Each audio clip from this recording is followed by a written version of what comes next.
Welcome to the Phi-Lacrosse-ophy podcast, where host and lacrosse expert Jamie Monroe will do what he does best, talk about lacrosse. Each episode will provide listeners with education, insights, stories, and lessons about the lacrosse world. We will discuss current events, coaching, philosophies, and college lacrosse recruiting. Now let's get started with your host, Jamie Monroe.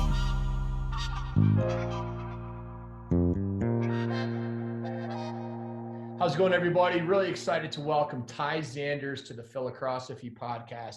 Ty is the director of recruiting and high school content for Inside Lacrosse and is a foremost expert on the topic. And Ty, it's awesome to have you on the show here. How you doing, buddy?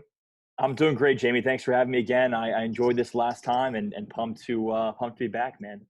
I know. Well, last time for those listeners that haven't tuned in, we're not going to cover all the same topics. So make sure you go back and listen to that podcast from a year ago.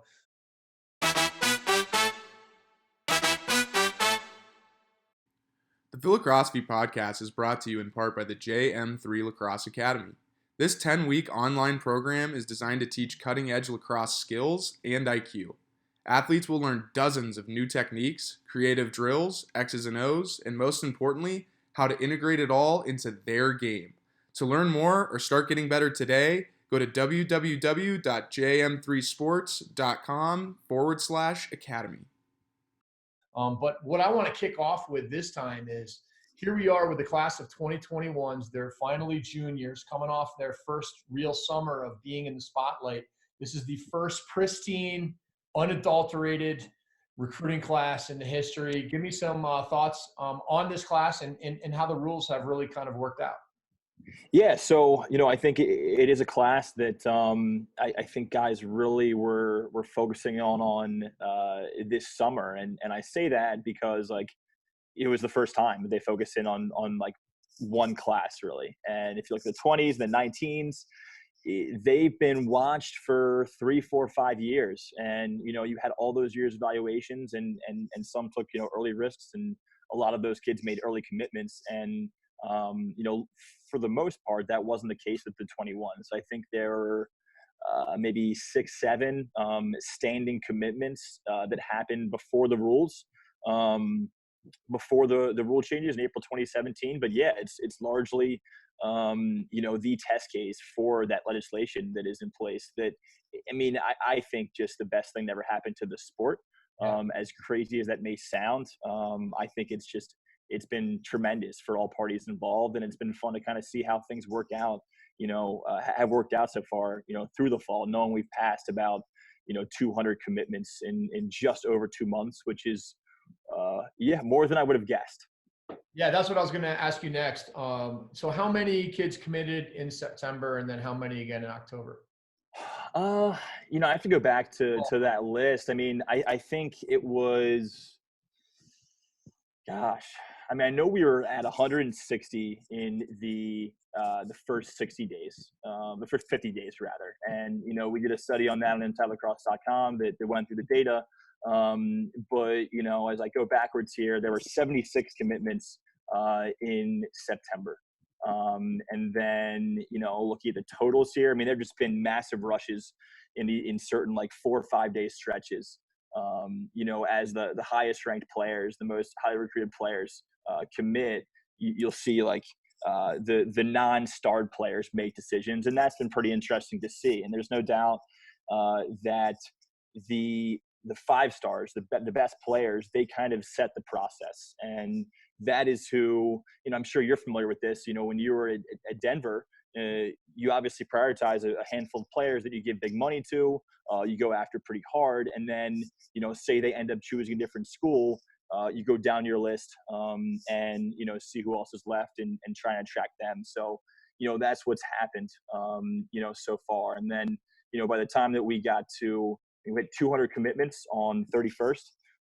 So it's pretty shocking, just the overall volume and the timeline that we've seen, because I know that when we got to 100 total commitments, guys felt like we should have been at 30, maybe 40, 50 by then. So it's almost, doubly accelerated as people anticipated, and I think that, no one really knew what to expect. And that's the fun part. And that's why I love covering recruiting so much, is that you never know what's going to happen. And, there's always some sort of surprise, and really never a dull moment in the recruiting world. I never would have predicted that there'd be this volume of commitments, but it's certainly, fascinating to follow. So it's November 5th. There's about 200 commits. What schools are leading the way? In terms of volume or in terms of number or talent, I mean, volume first. Yeah, I think, Army has had a good amount. Air Force, I mean, that's important to note that even through the legislation and the rule changes, that the service academies still had that July 1st, date to communicate with kids. It's not the same exact rules. You're pretty limited. It's phone calls. And I want to maybe emails, but don't quote me on that. So they have a bit of a head start, which I think is justified. But I think those schools have done a really good job. Hopkins and Carolina have a good amount. But some schools that I've spoken with really just kind of wanted to, maybe get about halfway through their class, and heading into the fall, and really just kind of take it slow. And there's some positions that, attack is one. In particular, and face-offs as face-off guys as well, that the guys wanted to wait on. I remember a coach saying to me that he felt like the attack class it kind of had an incomplete report card. Wanted to see more, and and we'll get into fall lacrosse, I'm sure, later in this podcast. But to me, I've always felt like you shouldn't be taking a kid solely off fall lacrosse. If you are maybe wanting to see more after what you saw in June and July, and really just want to see how that kid develops and see more reps from him, and impressed in November, and want to take him, sure, that's fine. But you should not be watching a kid for the first time in November or December, and take him based off that alone. And I don't think we'll see a whole lot of that. I think guys are smarter than that, because everyone has had the ability to look back at their recruiting strategy and change it, based on the current, rules, and based off maybe getting burnt in the past on going early or going from a certain area, or, taking a kid at a particular position, like a face-off man or a goalie that guys want to wait on, and then getting burnt there. I mean, everyone's kind of changed their strategy based on the last couple of years. And I think that's going to create a better product ultimately, in my mind at least. So you're looking at a list right now of the schools that have the most commitments. Who's leading the way right now? Yeah, I think Air Force has 10, and then you have Johns Hopkins, Brown, Maryland, all with 9. I think that one's interesting because there were a handful of commitments for each one of those schools that, besides Air Force, who, as we said, could recruit in July and August. Maryland, Hopkins, and Brown, I think, had between them 5 or 6 commitments before the first. And for Brown, that was 2 kids that committed to the Bears, but committed to a PG year. So it's 20s that will be PGing. And then, Penn's done a really good job as well. They've got, 8, and I think maybe 6 of them are in the top 100. But yeah, I mean, it's just interesting to see Hopkins and Maryland, because those are arguably, 2 of the more active programs in early recruiting, whatever you want to call that, 8th, 9th, 10th recruiting, that are still, pushing pretty hard, in the 21s these first 2 months. It's pretty interesting too, because some of these schools, like if Penn gets to 9, they don't have much wiggle room for any more players. If Hopkins gets to 9, they could still take 9 more if they wanted to. Although you're saying that they're thinking, hey, we want to keep our classes a little bit smaller than we've kept them in the past.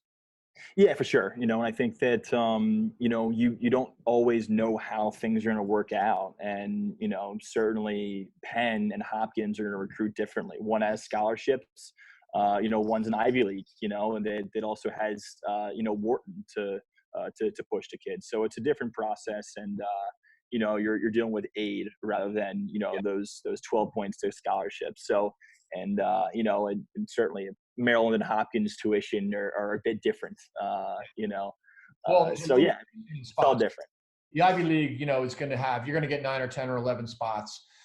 and you can't just get more. And some schools don't have that, and that's their luxury to be able to recruit bigger numbers. And in the early recruiting days, they would take, 8 kids when they were freshmen, and then 4 or 5 when they were sophomores, and then 2 or 3 when they were juniors, then maybe 1 or 2 as seniors. And all of a sudden they ended up with huge recruiting classes. But the advantage now is that they can do more homework on their players and don't have to recruit such big classes to make up for mistakes early. Exactly. And I think that was kind of the name of the game, for certain programs. And, I will say, some handle it differently with the amount of spots that they were given through admissions, and some also bolster their recruiting classes or rosters with, some walk-ons, and quote unquote, no money kids that actually, made an impact, every now and then. But it also gets to a point where you only have so many lockers, so if you're gonna take a big recruiting class year after year, you never want to get to the point where you're buddying up and having kids share lockers, because from what I've gathered, that's been close to the case. A couple of programs that have taken pretty large recruiting classes year after year.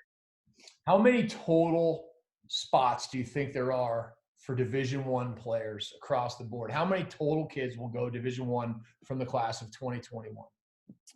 Yeah, I think if you were to ballpark it, I would say somewhere between 800 and 1,000 maybe. If you consider somewhere between 10 and 12, kids per class, and then 70 or so Division I programs, I think that, somewhere in the neighborhood of 800 to 1,000 spots in Division I.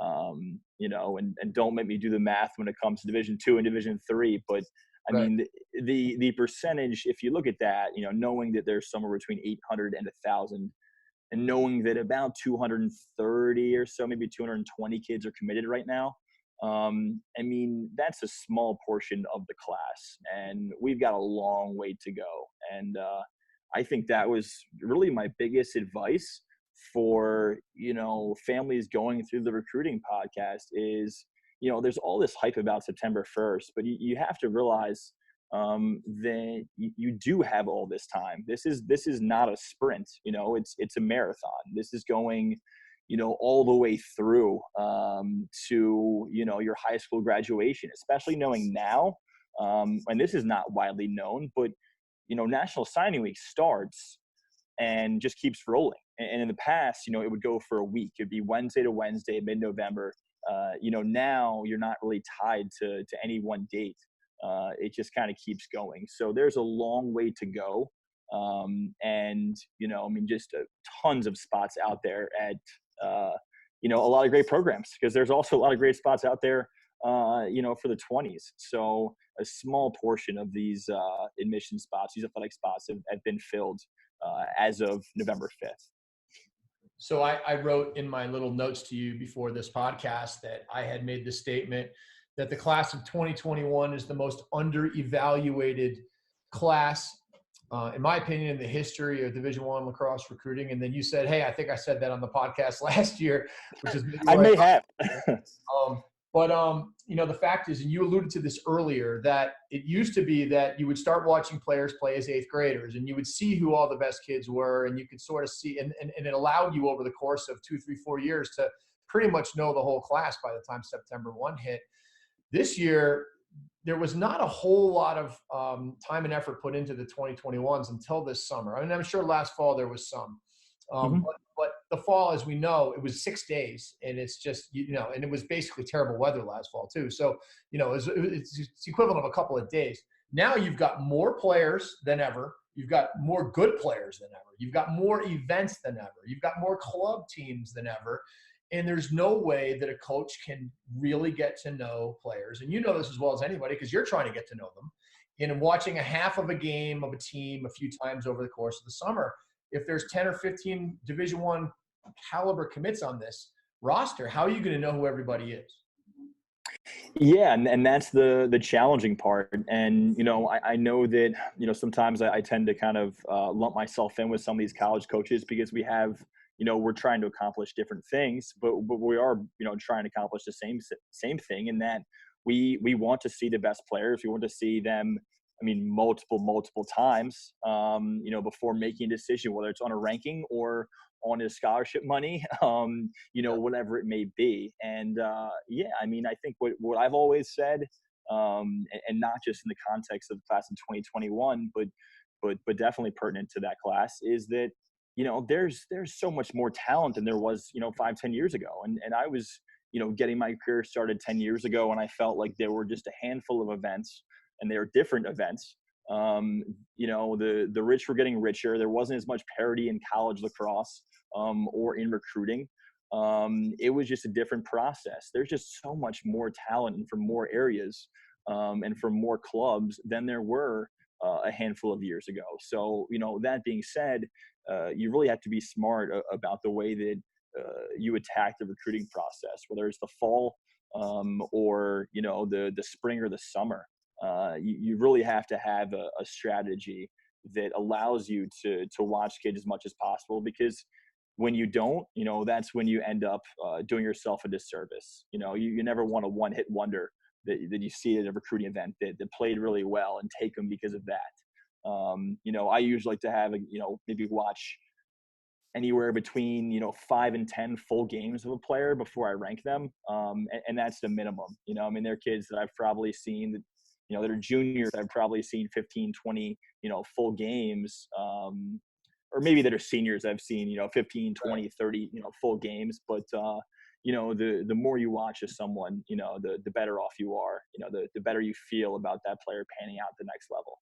It's crazy too, because I do a lot of, video analysis, and I'll do the stats, and, a good player might dodge 6 times in a game, maybe 10 times if they're the main go-to. But if there's a bunch of good players on a team, they might dodge 6 times in a game. And if you're watching a half a game, then you're going to watch this kid dodge 3 times. And there's no way that you're really going to know. And so the statement, the most underevaluated class, what this really means is that, listen, it's the top players in the class, everybody knows, right? That's easy. It's just that there's a lot of other players that could become the top players in that class that I believe that coaches don't know yet. And it's just because they don't have a big enough sample size. This fall is going to be huge, I think, actually, for evaluating, as much as everybody hates it. Yeah, no, I agree, and, it definitely is tough. And I think that, while it's a great thing, there's more talent than ever. It also, makes it tough because, to your point about, watching halves. I don't love watching halves, but you kind of have to do it sometimes. You miss half the goalies. So you goalies are splitting halves or say for face-off, talking about maybe dodging 4 or 5 times a game. What about a dominant, face-off guy and the effect that they have on a game, and the time of possession and the amount of, reps that the offense gets, with those possessions off the face-off. So it's tough, but like you said, I think in the fall, many people are viewing as more important than it has been. But, I will say, and this is not anything against any single event, but fall lacrosse has not gotten better. It's just more important. So we'll kind of see what happens. I'm most curious to see the amount of commitments and to where that we see these next few weeks in November and December. What months will we see more commitments? Because a lot of kids and their families want to be done so they can focus almost entirely on, their spring season.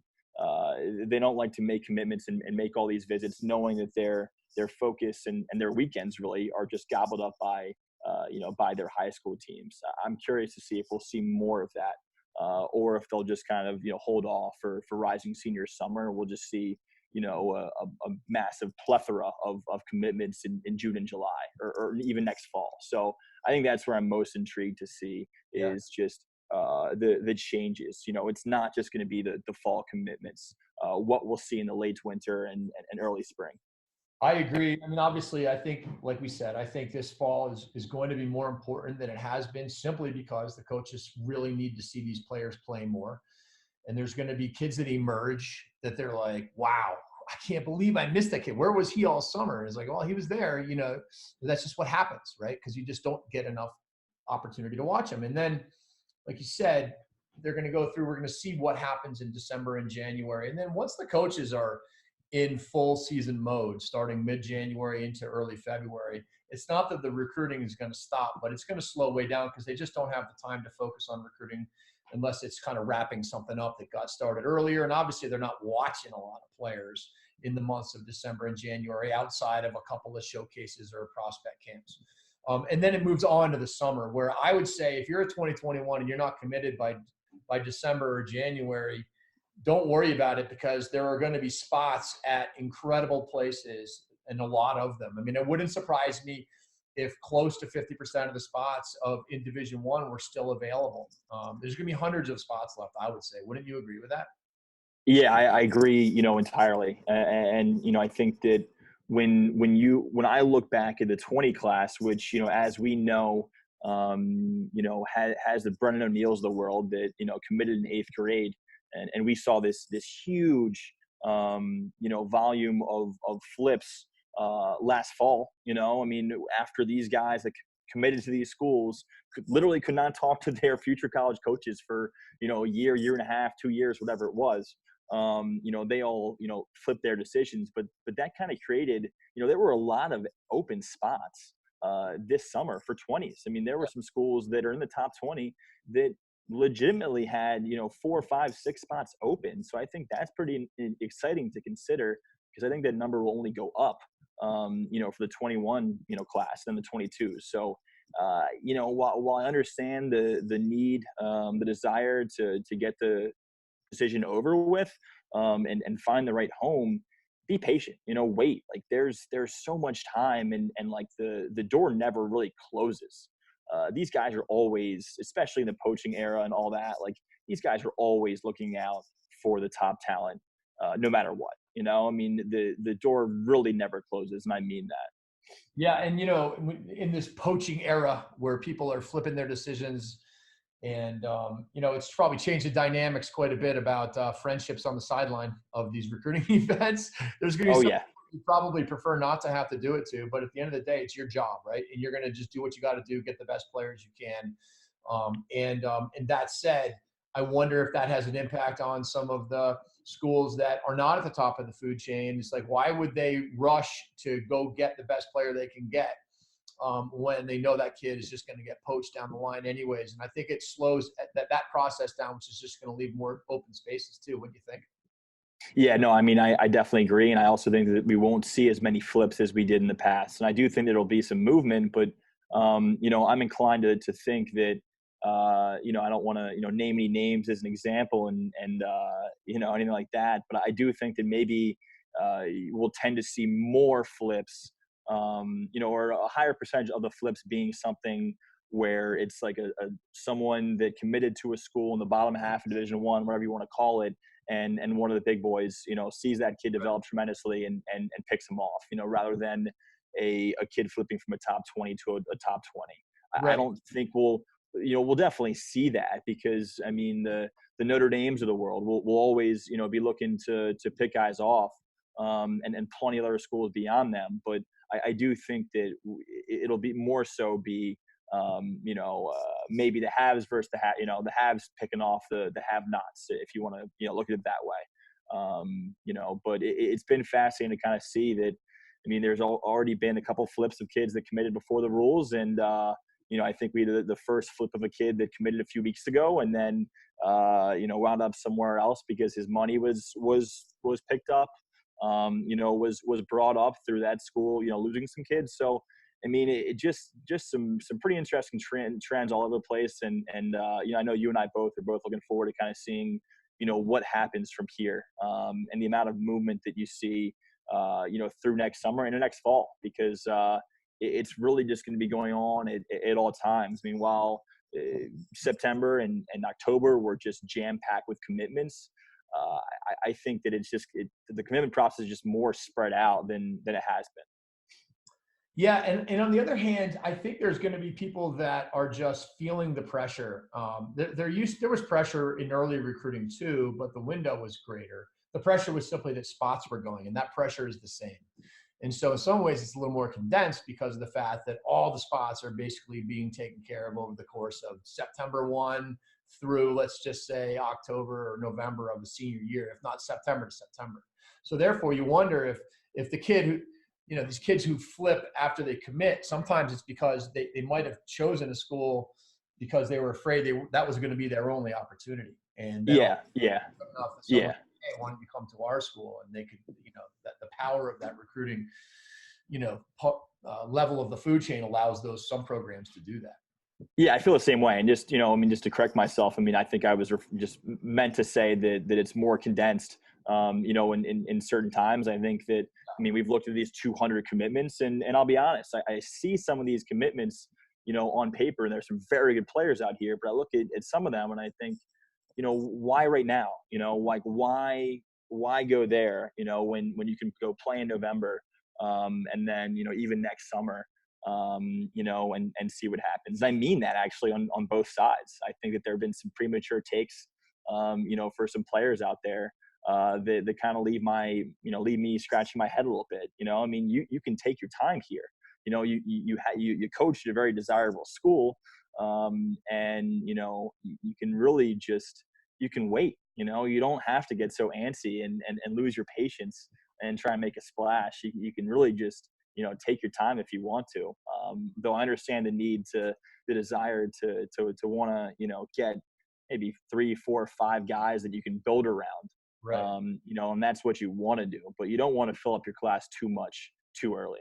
No, because what we're saying, and it's true, is there are so many kids out there that haven't really been evaluated to the level that they will. And when they do, people are going to love these players. I'm familiar with a few myself. I'm like scratching my head. I'm like, man, that kid's really, really good. I'm surprised he's not getting more interest. And I'm sure he will. And if you're a really good player, you should keep the faith. And that's a really important part of this whole process is keeping the faith and continuing to get better, which, by the way, is the beauty of this whole new model, is that you can focus on getting better up until September 1, or at least until June 1 after your sophomore year. And you can continue to get better between now and June after junior year, because there's going to be an opportunity to go out and get seen by everybody. Whereas the old way, if you weren't good enough by 8th grade, you might miss out on your opportunity to go to certain schools.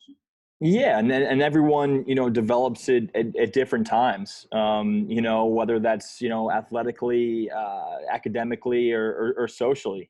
Some of us are late bloomers. I'm one of them. I didn't bloom until my late 20s, for Christ's sake. So I think that everyone really develops at different times, and that's okay. And like you said, that they're if you were a big 6 foot 180 pound, rising 9th grader, you'd have Hopkins and Carolina and Maryland, at your games.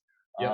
Whereas there were some kids that ended up becoming better players than, those guys then didn't get looks until they were, rising juniors, or maybe, went committed somewhere and then, were poached away, by one of the powers that be in the ACC or Big Ten or Ivy League. And I think that, not to keep going back to the, your door never, that door never really closes, but, that is the greatest thing about, this legislation and these new rules, is that you have the benefit, of having the time and really just constantly be working, on yourself, on your game, on your grades, on your social life, whatever it is, to kind of figure yourself out so you can put yourself in a position to find the right place. And there's always going to be pressure, but that's definitely one of the best parts about it, is that you can really take your time with all this and not feel, discouraged because you haven't grown or haven't developed, an offhand, or, haven't put on the muscle that you'd like to. Right. You have the time to do that. And, as we all feel the same way, it's like, you really just, I don't know. It's something about these rules, I think, has just revolutionized every aspect of lacrosse, and I think that it's decreased the anxiety. And, and sure, like, there will be that anxiety will still be present, but you don't have to feel it in 8th, 9th, 10th grade anymore. You have a whole lot of time, but the key is, if you're committing, whether you're happy with where you're committed or not, you've got a lot to prove. You've got to prove to that school that you deserve to play there. And I think that and I apologize if I said this on the previous podcast we recorded a year ago, but the nature of where we are, social media or media coverage, whatever it is, and this remains true, post early recruiting, is that when someone looks at a player, they almost associate them with the school they're committed to just as much as their name. If I see a kid if anyone sees a kid's committed to Duke or Maryland or Yale or Notre Dame, you almost have to live up to that, and you've got to work harder to show that you deserve that. And maybe it's unfair, but that is the world that we live in right now.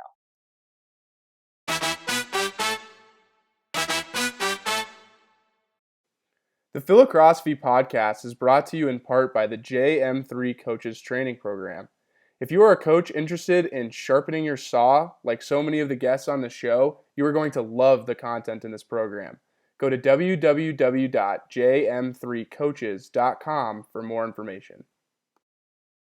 No doubt. So just popped into my head as we were sitting here talking. We were talking about, there's not going to be a whole lot of opportunities to evaluate players after November, besides a few showcases or some prospect camps over December, January. Do you think coaches are going to make more of a concerted effort to watch high school games during the course of their season, more so than they would have in the past, knowing that they've got spots to fill and they really want to make sure that they're seeing some kids when they can? It's hard to say. It's hard to predict. I mean, if I'm, if I'm a coach, I definitely try, but like I said, it's like you got to focus on your own season, and winning, and winning games so that you can maintain your job security and be at that school and end up coaching this class, this class of 2021 when they arrive on campus in a few years. So I would lean towards we may not see, towards saying that we may not see more, just a ton of coaches out there more. But if I'm a college coach, maybe I'd, pop on the film a little bit more, making more of a concerted effort to get crossover accounts or huddle or whatever it is.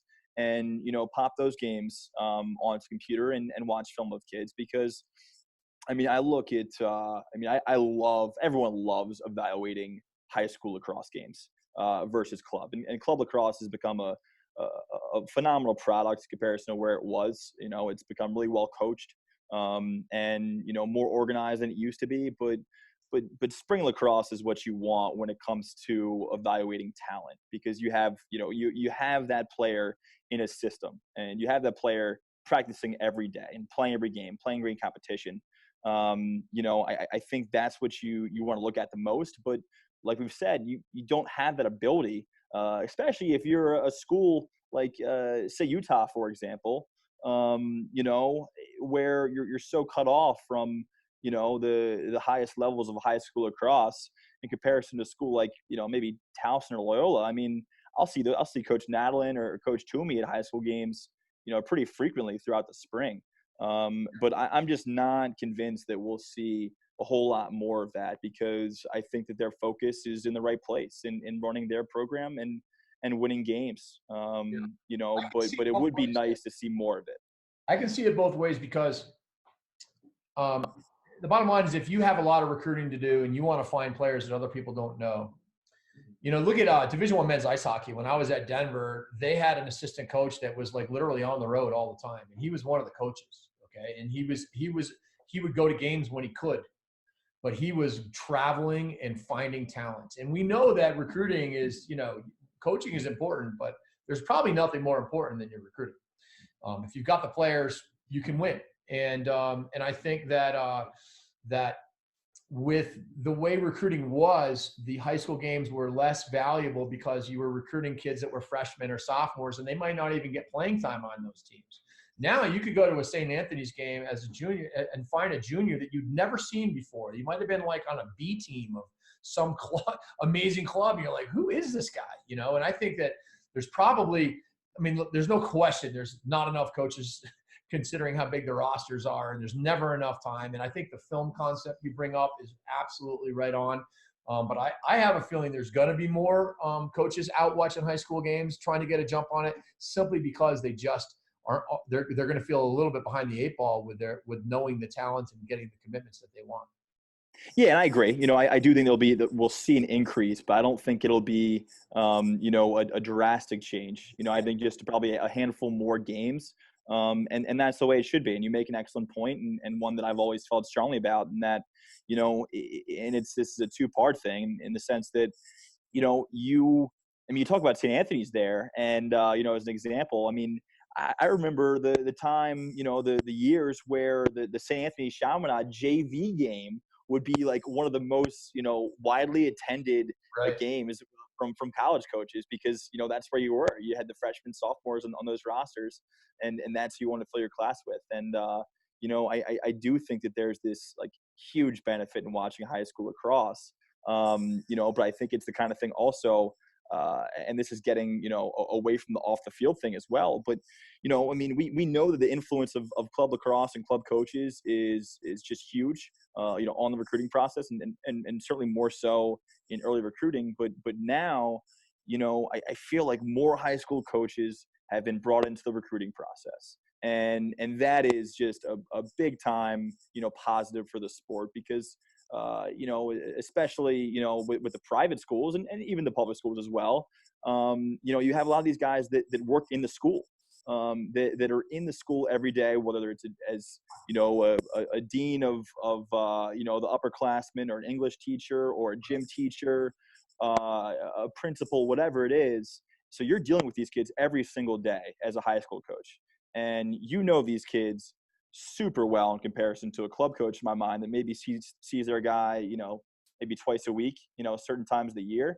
I think the more high school lacrosse coaches are involved in recruiting, the better. And I think the more high school lacrosse that college coaches can see, the better.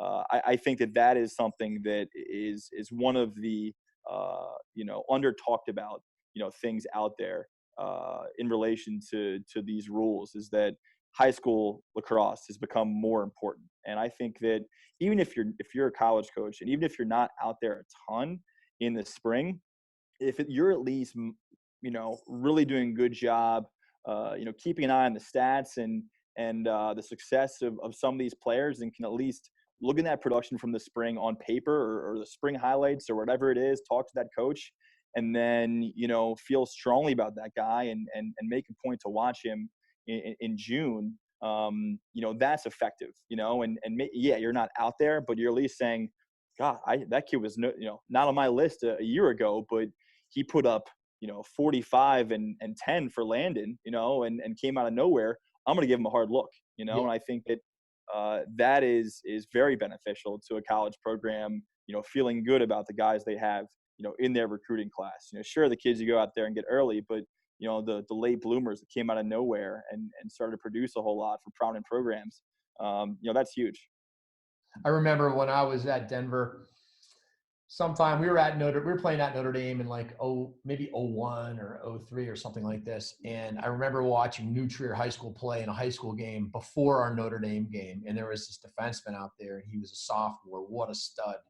He was like a lefty, incredibly athletic, huge. And I was like, oh man, if this kid like gets mono or something, or breaks a collarbone, I might have a chance with him. And sure enough, about 3 months later at 205, I'm watching Matt Kelly being watched by Dom Starja, and sure enough, bang, he's right to Virginia for their 06 championship team.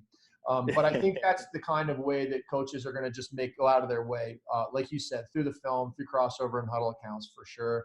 I know there's definitely coaches that have said, hey, definitely shoot me that information on this kid's crossover account. I want to watch it.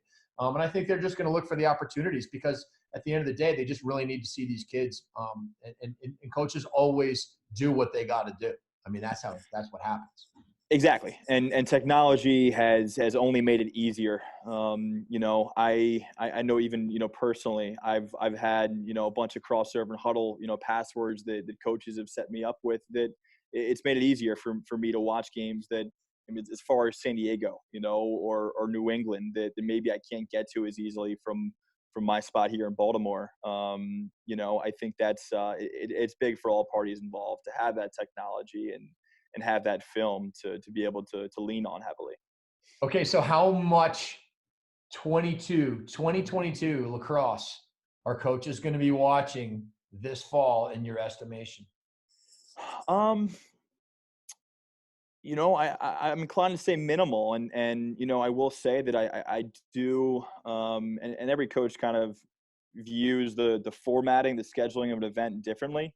I know an event this weekend. Event I went to this weekend, they did 21s in the morning. I think maybe 8 until 1 or 2, something like that, and then 22s from around lunchtime to 6 o'clock.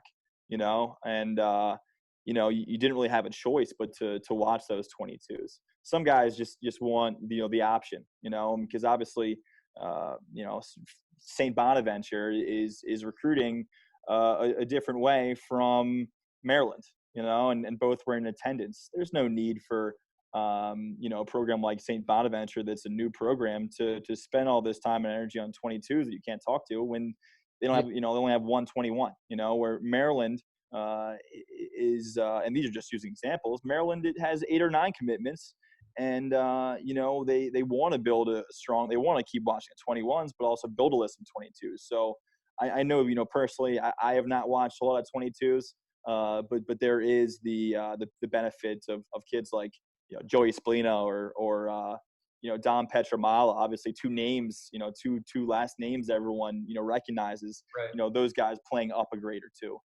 So we've seen a good amount of that, and I think that's why a couple of these known commodities in the 22 class exist, because they're playing up or they're playing as freshmen for their high school teams. But I don't think that we'll see a ton of 22s be watched, but that depends on the format of an event. I know that I'll be watching more in the in the winter, just trying to get some film from the summer and fall. But at the end of the day, there's really not a huge need, to watch 22s. But like you said, like I'm incredibly curious to kind of see the balance between the 21s and 22s next summer, because there will be so many good players out there and so many attractive places that have multiple spots left. So I'm intrigued to kind of see the balance of all that. And as we've alluded to, and how great the rules are.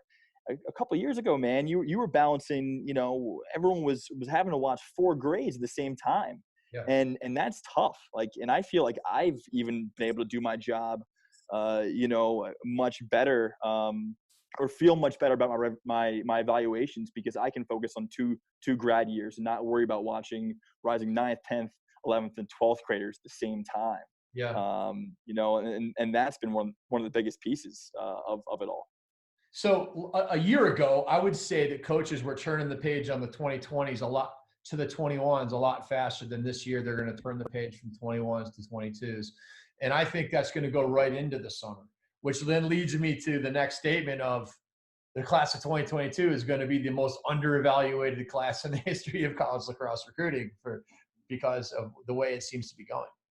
Yeah, no, and I definitely agree. And that's kind of why I know, like I alluded to earlier, like the way you handle things in the past, kind of shapes the way that you handle it, going forward. And, I know like a year ago, I was focusing so much on the 21 or I guess it was the 21s at Maverick Showtime, and there's some 22 sessions going on.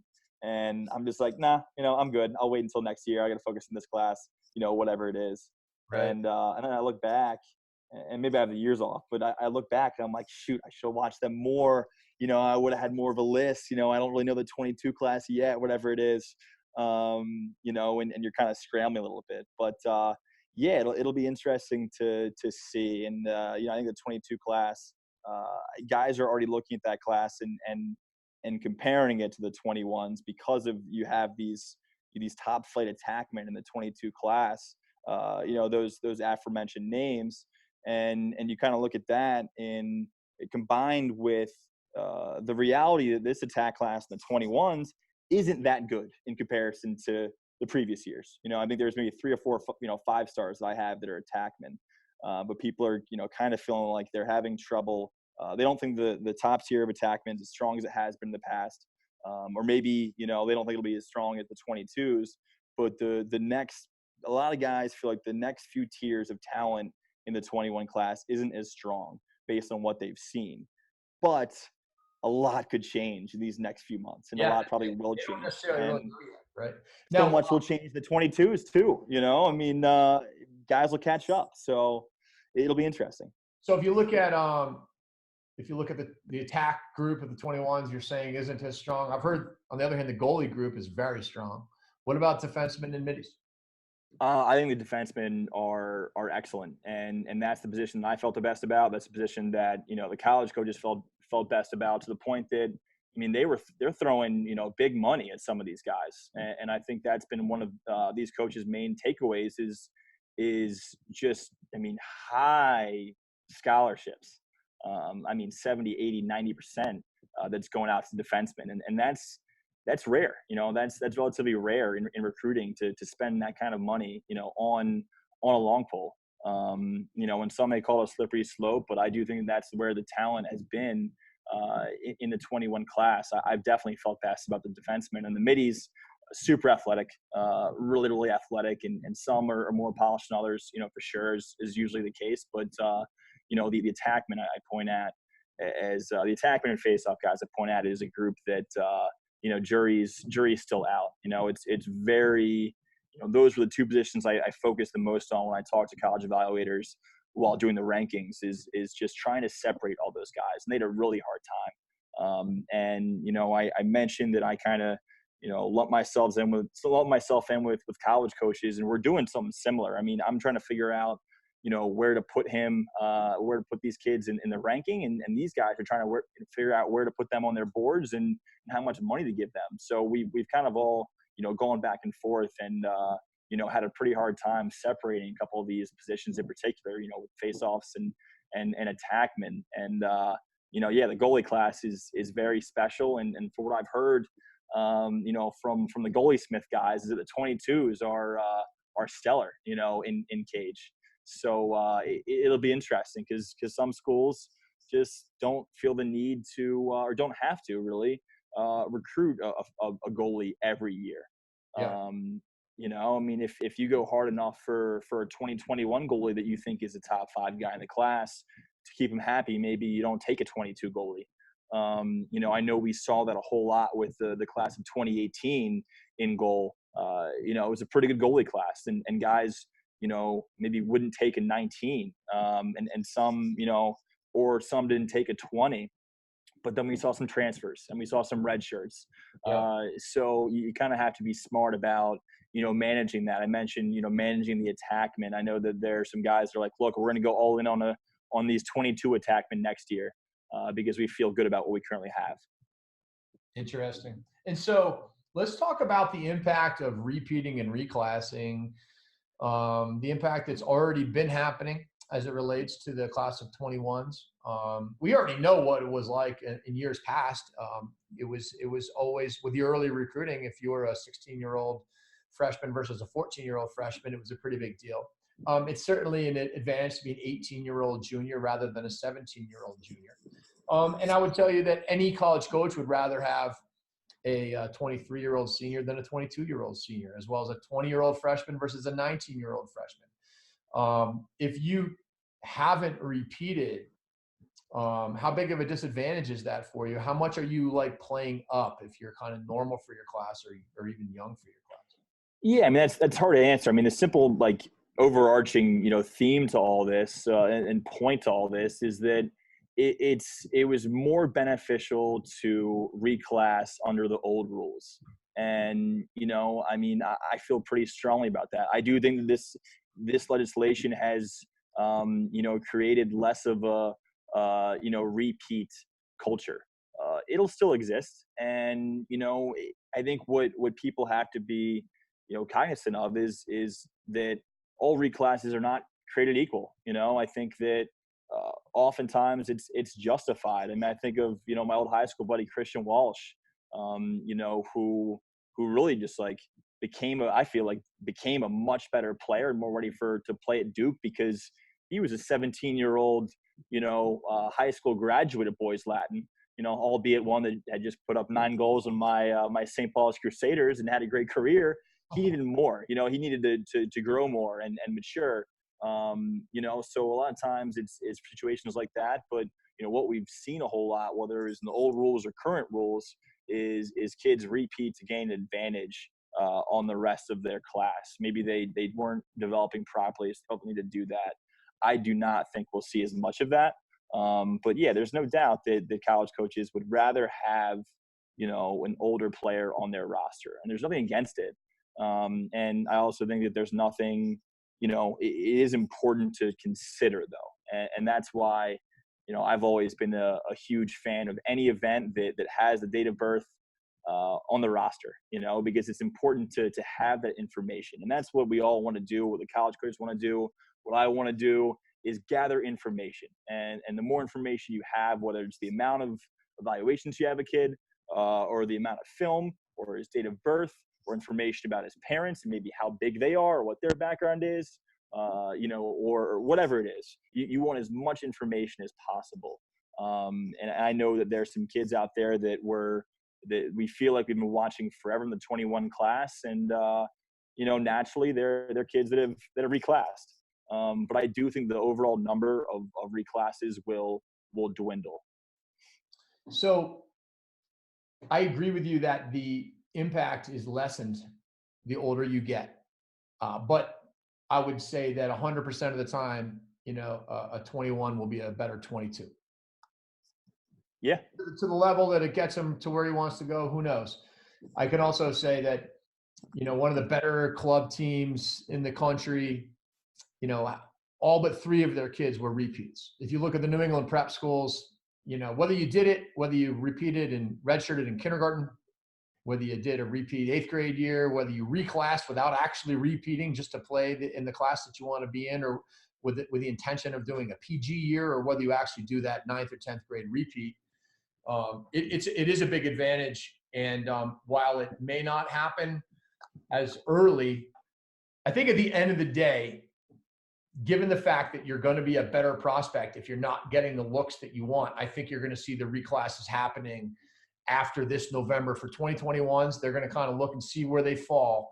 And if they're getting recruited by schools that they like but don't love, they're just going to enter the class of 2022, and then they can still have conversations with college coaches, which is a big advantage for them, by the way. And we saw it in the first commits of the class of 21 were 2020s anyways. I actually think we might see more of that with the kids that are like just outside of the top group, that are not getting recruited by the top, let's say 20, 25 schools, ACC, Big Ten, Ivy League, whatever it is that they want. And they're like, man, I'm right there. If I'm at 22, I'm going to take my chances. And then what they do is they play both sides of the fence. So they really are 21s, but they're playing in 22s, and they can see if they can get that commitment. And if not, they'll just go to college where they would have anyways. And that's my prediction as to what I think might happen. Yeah, no, and I definitely could see that. And I think that, what makes it tricky is, we've talked about what we think that we'll see, with the amount of spots that are open, say this time next year, maybe, 10 months from now, 11 months from now, end of the summer, early fall. But we really just don't know. I think that's where I almost look at this class in regards to the reclass phenomenon. I think that I would almost be wary to, as opposed to maybe a 22, when I can look back at the 21 class and look at the way that class materialized and what the timeline, consisted of, is because I just don't, it's so hard to know, what's going to happen. And, like I said, I think that, coaches, they care about age and they don't care about age. Yeah, they'd like to have an older, guy in their roster. But, I always think about, former Orioles manager Buck Showalter. He used to say, you never draft an 18-year-old pitcher with a full beard, because you feel, that guy's probably fully developed and maybe has hit his peak. And, they got burned through doing something like that, just as an example. And, I think that there's maybe a concern about some kids in the 21 class, if we feel like we've seen their best right now, but yeah, I know I've mentioned a million things that I'm very interested to see, and this is one of them. And what happens with the reclasses? I'm also intrigued to see, the amount of 21s that commit as 22s. I know Cornell has 2 from Canada, which is, the way the Canucks do that. I know you've had a handful of those at your time at Denver. Yeah, I think I'm very interested to see if how many of those situations that we have a 21 committed to be a 22, because I think there are a lot of 20s that committed to be 21s, or 19s that committed to be 20s after a PG year. So it'll be very interesting to see, and it's hard to predict, and that's the hardest. That's the biggest thing there. I think in general, you have to, you can't get overly antsy, to the point that you end up making a mistake and you realize that, it would have worked out if you just kind of like kept the faith and kept working, and that, because at the end of the day, like if you work hard enough and you're a good enough player, someone will make room for you, and they're holding spots for you. So, you really have to maintain that patience, because it all works out in the end, and a reclass isn't always necessary, but for some it is. Yeah, sometimes it is, sometimes it isn't. I mean, 10 out of 10 times you're going to be a better 22 than you were at 21, but that doesn't mean you're good enough. And the coaches are going to make mistakes, whether you're of age or older or younger or whatever. I mean, if the NFL can't get it right on a really consistent basis with all their resources, millions of dollars, kids, and millions of dollars at stake, college coaches aren't going to get it right either. And so what they do is they go for, hey, this is what looks to me like the best kid compared to the class, and that's what gives the older kids, the advantage. And this is not uncommon to sports that do it year by year, because if you're a January birthday and you live in Canada, you've got a big advantage over the kid born in December. Exactly. So it's nothing that's all that, new. Exactly. It's pretty interesting to sort of look at it. I want to change gears for a second and talk about Inside Lacrosse and your player rankings and the way you guys go about doing that. There are so many people that want to know. I know you've chatted about it. Terry Foy came on a webinar and went over it, but just give us a breakdown of how you sort of pick your 5 stars, your 4 stars, and is there room for moving up or down within those rankings over the course? Yeah, no, I mean, I'm happy to, go into depth about that, because, that's, one of the main things that I do, and the area that I take the most pride in, but at the same time, it's the area that gets, criticized the most. And I think that, our previous topic, I think, perfectly, was a perfect segue into it. To talking about the NFL, if they can't get it right, I've always felt, and this is, something that some great head coaches that I'm close to have said, like it's a rule of 5, like no matter if you're taking 12 kids per class, or 8 kids per class, you need like 5 to pan out, and that's like a little bit less than half. I look at it the same way. Like I know that, regardless of how much time I put into the rankings, I'm going to miss a lot of guys, there's a lot of variables, and everyone's going to miss. You really want to be about half right, and I think that through, doing the process, I had that advantage or felt that it was an advantage to watch these kids over, 4 or 5 years that were recruited early. And now, that window is a little bit shorter, but you're seeing better lacrosse. And I think that, what I do is I'll watch, say 50 or so games in the spring, anywhere between 40 and 60 in a given year, and then go to about 20 recruiting events in the summer, full days there, and watching as much lacrosse as possible.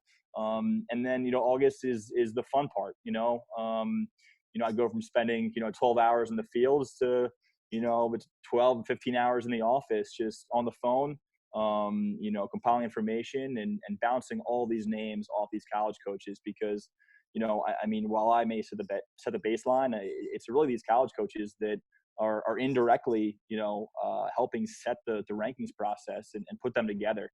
I'll send some spreadsheets around and they'll give their input in the phone, obviously all anonymously, per NCAA rules. But yeah, it's really just a balance of my own opinions based on what I've seen in the spring and summer and previous falls and all that. And combining that with all these opinions. So, I mean, I've got like this, 10, 11, 12,000 word document that is every single player in the rankings. And then, 8, 9, 10, 11, comments opinions from different college coaches, and I kind of meld them all together and have that document up my computer at all times, and kind of helps me form an opinion, because if I've, sure, I've watched just as much lacrosse as they have on these players. I'm not a college coach, I'm not, I never played at a super high level. I don't have that same level of intelligence, on the lacrosse field and evaluating talent, but, I lean on my relationships, and, feel like we can put out a pretty good product, with what we have, the information that we have. And do I wish I could go to more high school games and be at every recruiting event and talk to every college coach in my list of contacts on my iPhone? Sure, but you do the best of what you have, and we put a lot of time into it and take pride in it. But end of the day, there are going to be a lot of kids that I miss on. But we watch an awful lot of lacrosse and talk to the right people and form those rankings that way. Well, I think you do as good of a job in the process of trying to be as thorough as you possibly can. Do you have other sets of eyes outside of you and your college coaches that are doing ratings? We have a handful here, I definitely, use as many coaches as I possibly can. But beyond like the college coaches, I try and be smart about who I talk to, whether it's a club coach or a high school coach. I really trust the high school coaches, but, I've become a big fan of maybe not asking, while a college coach will want to ask a high school or club coach about their guy. I feel like it's, very beneficial to ask a high school coach about players that they played against. Because, for the most part, and especially, club coaches, you're gonna, or some of these guys will over exaggerate, and they'll oversell, and pitch a kid too hard, and then, maybe they'll get burnt, and maybe they won't go back to that, that coach. And that happens so much. And that's why I wish the club coaches were a bit smarter about that, and the way they allocate the love to all these guys. Because make no mistake, college coaches are taking notes on what you tell them and whether somebody is out or not. And if you tell them somebody that doesn't pan out, they will not forget that. And they know that everybody can be wrong too. But, and everybody's a little bit, biased in one way, shape, or form. I mean, like when like Terry would call me about the best kids in Colorado, if I knew some kid from Fort Collins that I knew nobody knew about, I wasn't telling him anything. I would like talk about the kids that everybody else already knew that I probably either wasn't going to get or maybe wasn't that high on anyways. And yet when I had a kid who was committed and signed, I'd be like, that kid is the best kid. We got to get him ranked because we want our recruiting rankings as high as we can get them. And so it's, you got to sort of there is bias everywhere, and maybe different, levels of bias. I mean, I'm a Baltimore private school, grad myself, and live in Baltimore, and a lot of lacrosse that I get to watch in the spring, it's damn good lacrosse. But I mean, how many times have I watched, Cavert Hall and Bullis and Gonzaga, relative to some of the New England prep schools that I can only see on film, or, maybe not even see at all. But it's a matter of just balancing that. And that can go the other way too. I mean, I had a handful of people tell me, recently that they think that I'm anti-Baltimore, which is a wild take, because I mean, I'll maybe watch a kid 7-8 times and you start to pick them apart, because you see all of the flaws, in the game, in their game, relative to maybe a kid that you watch once or twice in the spring, that you aren't educated, as educated on. So it's all about, kind of finding that balance. But, I will say that, I mean, pretty heavy on watching East Coast talent, but, it's the kind of thing where no matter where you're from, you're going to get to play in front of me, and you're going to get to play in front of, others inside lacrosse, and like every college coach, no matter where you're from. If you're, latched on with a club program or a name high school in Oregon or Colorado or Texas or Georgia, you're going to get seen, and maybe these guys will be more aware of the Baltimore and DC and Philly and Long Island, New England, scenes, because that's where, the top 25 high school lacrosse is played. That's where the most All-Americans come from. which is a very, that's a metric that I think that a ton of college coaches have turned to, including a couple of teams in the Final Fours. They go back to these Final Four, these All-American lists, and they will look at where they're from. And it's just a ridiculous amount of guys from Baltimore private schools and Long Island public schools, and maybe upstate public schools, and they will literally focus more on those areas based off who produces what areas produce the players from certain areas, or the most All-Americans. I think that is something that is really, really prevalent in lacrosse right now, is guys are trying to get smarter and more strategic about the way they make those things happen. Such a great point. And before I ask you a question about that or make a comment, I do think that you are probably as unbiased as there is, because you don't really have any horse in the race. And even, I think maybe even more so now that you work for IL, because you don't have to worry about anybody paying you. You're simply showing up to watch the best possible lacrosse that you can and try to do the best possible job you can. And you talk to everybody that you can to sort of figure that out. So I think it's actually like a great system, and you're probably in a great spot to do that right now. Yeah, well, first off, I appreciate that. I do feel that way, but it's different coming from me versus somebody else. But, I think it is – I always want to avoid bias, whenever I can, because I do have – when it comes to rankings, I do think that people I can be a little bit defensive, and I think people don't realize the time that I put into it, the time that we put into it, and how much we watch and how many people we talk to. You can write me off, but – as long as you're watching, a lot of lacrosse and talking to the right people, you can create a product, and that you feel really good about. And I love doing this stuff. I remember, I talk on the phone with my father, every day for half hour, and we go over work, his work, my work. I remember, telling him one day, and he's like, when'd you leave, the office? And this is mid-August. I said, I was in there from 8 a.m. to 3 a.m. He's like, you're out of your mind. I said, I wouldn't have any other way.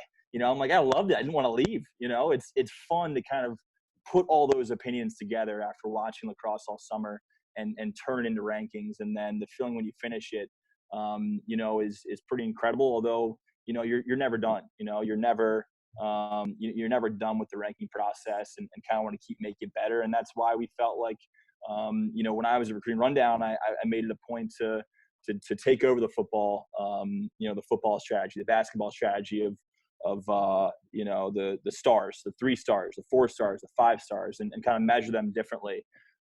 And that's something we've tried to do and want to keep adding, as a supplement to the rankings, is adding those stars. And that's something we'll be doing in a few weeks with the 2020 class when they sign, is, adding a few dozen star players, because, as we mentioned, there's so much more talent out there than just those 100. It doesn't, I'm not saying if you're not ranked, that does not mean that I don't think you're a tremendous player, that you're not going to go to a top school. Just do the math. We talked about how there are, maybe 10, 11, 12 spots, per class. If you take the top 10, that's like 120 kids or so, So it's a big mix, but there's just more talent out there than ever, and that's why you feel the need to show them a love they deserve and give them stars and kind of really just ramp up that whole process. I would imagine that when you refer to, hey, I make mistakes, I'd wonder to see if the mistakes are more often mistakes of omission than commission, meaning you just didn't have a chance to see this kid play enough, or he developed late. And I think that's kind of the beauty of recruiting, and it's kind of the beauty of the late recruiting too. And I think we're going to see it in your rankings also, just because you haven't had the time to watch the kids as much from as early, even though you're focusing more closely on one class at a time, or maybe 2, it still is a little bit limiting in terms of seeing these kids over the course of a 4 or 5 year window, where you can kind of get to know more kids. Yeah, no, it definitely is. And I think that, and this is, undoubtedly, self-serving for me to say, but I think that it's important to consider, there have been some really good players that, I didn't rank in the top, 50, that were somewhere 51 through 100. Trevor Baptiste and Ben Reeves were ranked within a few spots of each other in the 70s. And people are saying, oh, you missed so-and-so. It's like, everyone else did too, everyone else did. Dylan Malloy was, maybe 50 or 60, and he was he chose Brown over Tufts, so he was almost going D3. A lot of people missed out on some of those guys, and that was the way that it was. So like it was everyone that missed out on these kids, and that was definitely the nature of things, and I think that it is now. And I think that when I was so excited to just ponder their possibilities of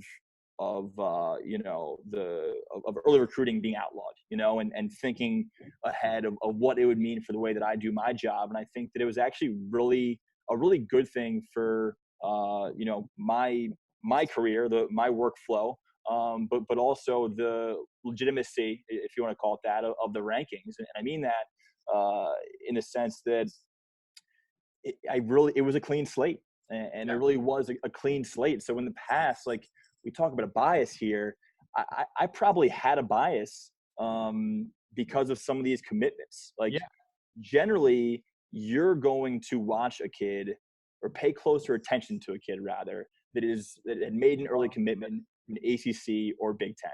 I will have my eyes on them a little bit more. And I mentioned the 6 or so commitments that existed, heading into the summer.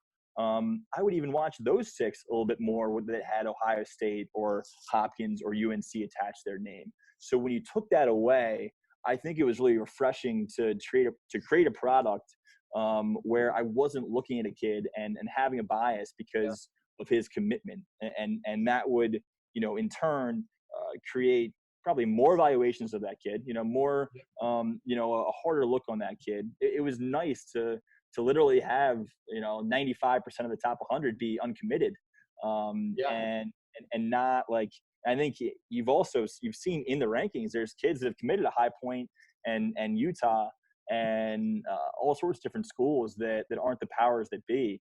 So it's more diverse on that. It'll be interesting to see kind of the way those rankings evolve, because I mean there's a lot of kids that take off the rankings and add to the rankings, but it was really nice to kind of have that clean slate. And I think it just, because a commitment is a validation of talent, and I've said this in the podcast before, with Terry Foy, but a commitment is a validation of talent, whether it from my perspective or from a poacher's perspective. A top 20 school being attached to a kid's name, it validates the kind of player that they are. When you take that away, it truly was a self-fulfilling prophecy in early. It was. So therefore, it was like, well, I don't think that kid is that good, and a lot of people don't, but he's committed to an ACC school, so I've got to rank him. And now, like you said, clean slate, and pretty exciting. Really cool. Yeah. Stuff. I mean, I may have there probably were like 7 or 8 kids that were committed to, Maryland or Virginia, each school, you have like 8 or 9 kids in there. And at the end of the day, like we said, man, there's going to be 5 kids, that they need to make an impact, per class, and only 1 ball, so you kind of have to look at things that way. Although, that's what makes the ranking process, different from the recruiting process, in that I'm looking at who's the best right now, I right now, and right. College coaches are seeing in front of them the talent right now, but they have to project, based on their depth chart, based on, more so 4, 5, 6 years out, and what they'll look like, what they'll play like, what their maturity is like as a college, freshman through senior, rather than what I do, and just looking at high school junior, high school senior, and not taking as much in consideration about the way they project the next level, and that's not what I'm doing. And that's, what I've always want to make clear is that I'm just looking at right now, and coaches they want, who's going to be the best player in a couple of years. Upside is right. Everything. So it is a little bit different as far as what you're looking at and why and what they're looking at. And that is interesting. The 2 key words right now, everybody should be happy with those words, because, that changes. And if you don't like where you are right now, then just keep the faith and keep working your butt off. And I think you'll have a great chance. Ty, thank you so much for taking the time. There's literally so many more topics I want to ask you about, but we've been on for a while, so we're going to have to do this again sometime soon. Oh, I can't wait, man. I appreciate you having me, and happy to come on anytime. Really enjoy it. Awesome. Thanks, Ty. Have a great day. Thanks so much, Jim. You too.